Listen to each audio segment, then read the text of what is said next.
everyone. Now we going to new units, that is unit 3, and the topic is equations and quadratic functions. Our topic for today's is relationship and solving linear equations. And after working through this chapter, you should be able to solve linear equations. So the first topic, relationship. In chapter 2 before, we already know that algebraic expression can be either simplified, factorized, or evaluated for a particular value. For example, we can simplify x times x plus 1 plus 2x to be x squared plus x plus 2x, and it is equals to x squared plus 3x.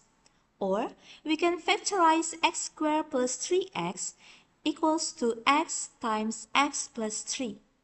Or we can evaluate it for a particular value. For example, like you can see when x equals to 5, x squared plus 3x becomes 5 squared plus 3 times 5, which is equals to 40.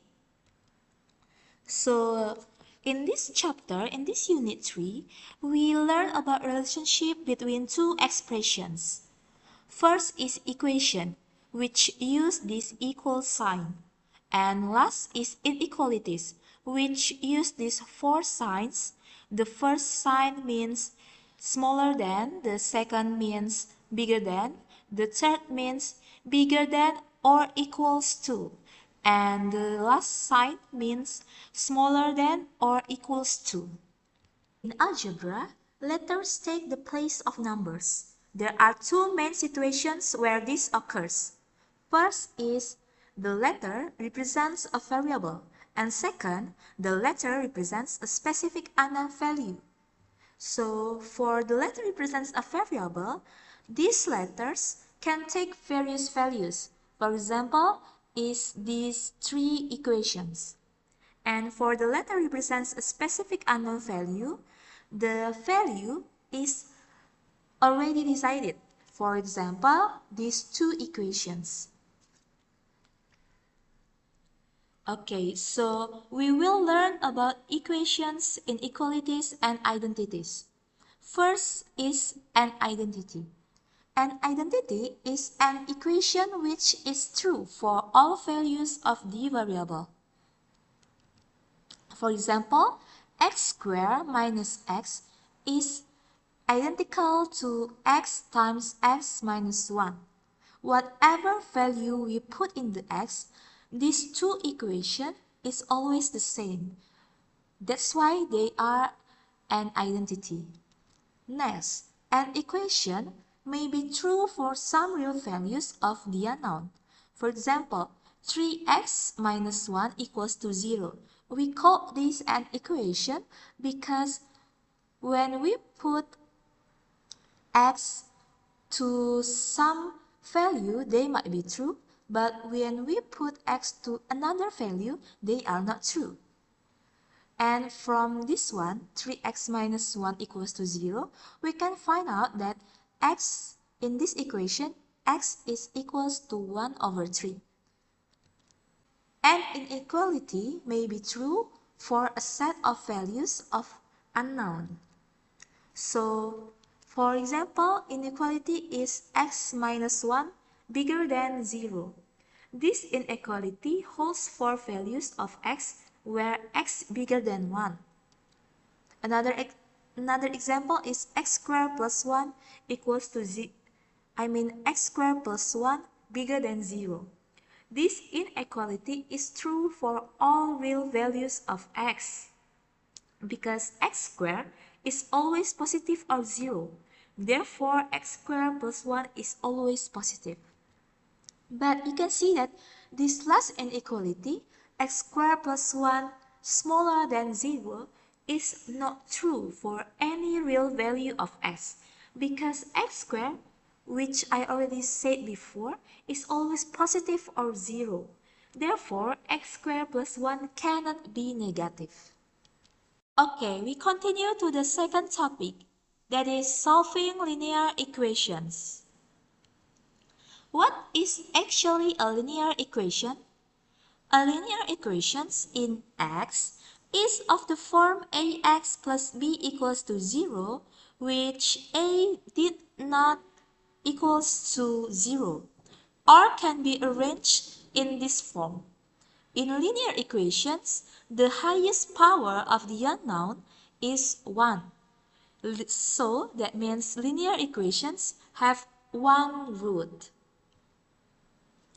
So the graph of a linear equation is a straight line which cuts the x-axis where y equals to 0 once.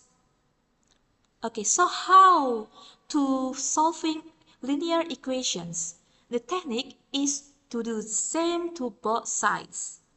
Since both sides of an equation are equal, any operation performed on both sides will not affect the equality.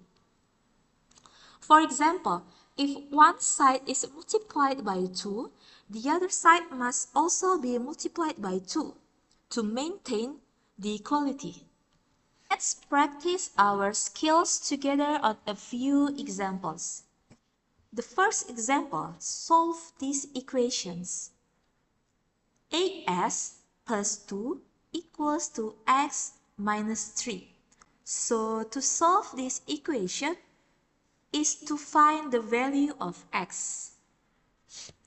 When x terms appear on both sides of a linear equation, all x terms must be collected on one side and all other terms on the other side.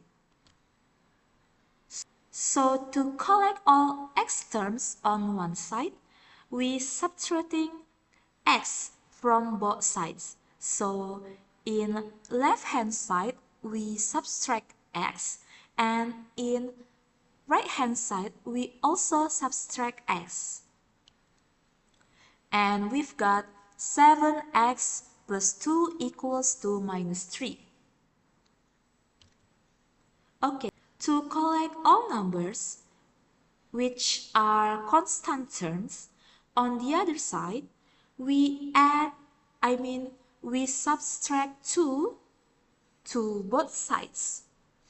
So in left hand side, we subtract 2, and on the right hand side, we subtract 2 too. So we've got 7x equals to minus 5. So to get the value of x, we need to divide both sides by 7. So 7x divided by 7 and minus 5 divided by 7. And we've got x equals to minus 5 divided by 7, or minus 5 over 7. For example number 2, there are clues that say when two fractions are equal, the technique that we need to use is called cross-multiplying technique. Okay, for example, solve this equation. 2 over x equals to 3 over x plus 1. There are two equal fractions, so we can cross-multiplying them. Okay, so it means cross-multiplying means 2 times x plus 1 equals to x times 3. After it, we remove the brackets by multiplying them. So to collect the x terms in one side, we subtract both sides by 2x. And we've got 2 equals to x, which also means x equals to 2. That is our lesson for today. Thank you for watching.